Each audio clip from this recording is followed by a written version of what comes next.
तो एपिसोड की शुरुआत में हम लोग चेन्नई को देखते हैं जो कि जो के सामने खड़ा होता है और कह रहा होता है कि महारानी हमारा साइज स्टोरेज रूम खत्म हो चुका है और जो असिस्टेंट उधर चोरी करने के लिए आया था वो भी उधर से भाग चुका है। ये सब मेरी गलती है, मुझे थोड़ा ध्यान देना चाहिए था, आप मुझे पनिशमेंट दे सकते हैं। फिर ली बोलता है वो चोर ज़्यादा दूर नहीं गया होगा, तुमको ठीक से देखना चाहिए और क्या पता वो चोर अभी तक महल के अंदर ही हो सकता है। चेन्नई बोलता है मैंने महल की सारे प्लेस को देख लिया है लेकिन मुझे कोई भी ट्रेस नहीं मिला। ली बोलता है वो तो एक इंसान ही नहीं था तो तुम उसको कैसे पकड़ पाते, अगर तुम मेरे साथ चलते हो तो तुम सब कुछ समझ जाओगे।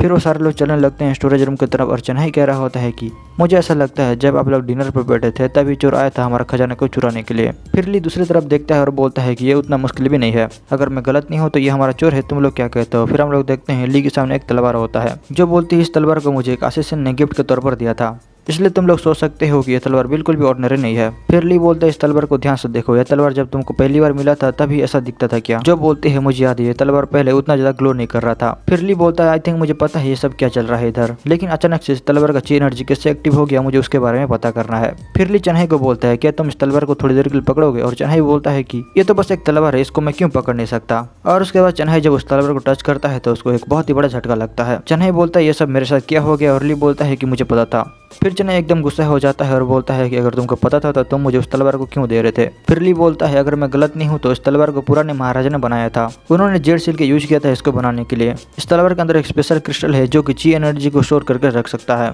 और ये तलवार किसी का ची एनर्जी को एब्जॉर्ब भी कर सकता है। फिर अगर मैं अपनी पुरानी बातों को याद करूँ तो किसी ने मेरे पेट के अंदर एक तलवार भी घुसा दिया था और इस तलवार के अंदर मेरा 20 से 30% एनर्जी मौजूद है। फिर जो बोलती है तो अच्छी बात है, तुम इस तलवार को यूज कर सकते हो अपने पावर को बढ़ाने के लिए। ली बोलता है तुम गलत है, इसमें बस मेरा 30% एनर्जी मौजूद है, मेरे लिए एक नॉर्मल सा स्वॉर्ड ही काफ़ी है, अगर वो टूट जाता है तो मैं उसको बार बार बदल सकता हूँ। फिर रवा बोलती है मुझे उस तलवार को दे दो, मैं आपके ड्रैगन सेना की प्रोटेक्शन करूंगी। सुई बोलते हैं वो तलवार मुझे चाहिए, मैं नॉर्थन जंगल में दुश्मनों को मारूंगा और हीरो बनूंगा। और चाव भी कहता है कि नहीं नहीं वो तलवार तो मुझे ही चाहिए। तो ली उन लोगों की बातों को सुन के कहने लगता है कि तुम लोग पागल तो नहीं होगे हो ना, तुम लोगों ने चेन्नई को नहीं देखा, उसने इस तलवार को पकड़ने की कोशिश की और उसका क्या हालत हो गया। अगर तुम लोग इसको टच भी करते हो तो तुम लोग उधर ही ब्लास्ट हो जाओगे, और अगर तुम लोग को मेरे ऊपर भरोसा नहीं है तो तुम लोग खुद भी चेक कर सकते हो। फिर वो तीन लोग कहते हैं कि हमें नहीं चाहिए वो तलवार।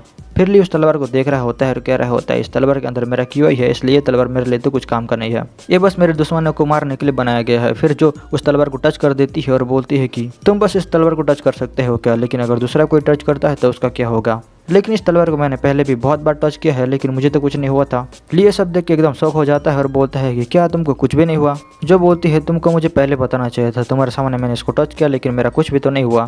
फिर ली पूछने लगता है कि तुमको कुछ भी अजीब फील नहीं हो रहा। तो जो बोलती है कि हाँ मेरे उंगली में कुछ गरम गरम सा लग रहा है लेकिन मजा भी बहुत आ रहा है। फिर ली बोलता है अगर तुमको याद है तो हमेशा मैं तुम्हारे बॉडी को चेकअप करता हूँ और अपना क्यूआई को तुम्हारे बॉडी के अंदर भेजता हूँ। जो बोलती है हाँ मुझे याद है, तुम बस मेरा फायदा उठाती है और उसके सिवा कुछ भी नहीं है। ली बोलते हैं अरे मैं तो तुम्हारे बॉडी को स्ट्रेंथ देने के लिए अपना क्यूआई को तुम्हारे बॉडी के अंदर भेजता हूँ और मैं तुम्हारा फायदा भी उठाता हूँ, लेकिन वो सेकंड रीजन है और तुम अपने आप को भी देख सकती हो, तुम हिस्ट्री की सबसे ज़्यादा स्ट्रॉन्गेस्ट एम्परर बन चुकी हो बस मेरी वजह से। फिर जो बोलती है कि ये तलवार मेरे लिए कुछ काम का नहीं है। तो ली बोलने लगता है कि ऐसा बिल्कुल भी नहीं है, अगर मैं तुम्हारे साथ नहीं होता हूँ तो ये तलवार तुम्हारा रक्षा करेगा। फिर जो बोलती है तुम मुझे छोड़ के किधर जाने वाले हो क्या, जब तक तुम मेरे साथ हो तो मुझे इस तलवार की कोई जरूरत नहीं है। ली बोलता है मैं तो तुम्हारे साथ हमेशा रहूंगा, लेकिन इस तलवार को लेकर तुम घूमती हो तो ये तलवार तुम्हारा प्रोटेक्शन करेगा और तुमको स्ट्रेंथ भी देगा एक ही टाइम पर, और उतना काफ़ी नहीं है, तुम्हारा स्किन को स्मूथ बनाएगा और तुमको ग्रो होने में मदद करेगा। फिर जो उस तलवार को ले लेती है और बोलती है कि ओके मैं इस तलवार को ले लेती हूँ, वैसे भी तुम मेरे साथ 24/7 तो नहीं रह सकते हो ना। पीछे से ली बोल रहा होता है ओ मैन लड़कियां बस ऐसा ही होते हैं। फिर ली सोचने लगता है कि ये तलवार कैसे ऑटोमेटिक एक्टिव हो सकता है, इसके पीछे कुछ ना कुछ तो गड़बड़ है।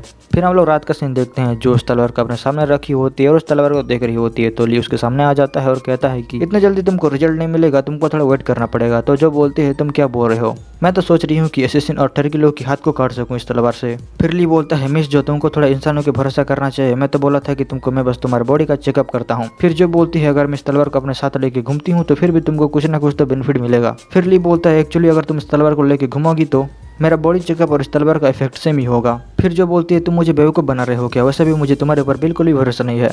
फिर हम लोग सुबह का सीन देखते हैं, ली किसी का आवाज़ को सुन के उठ जाते हैं और बाहर चलने लगता है देखने के लिए।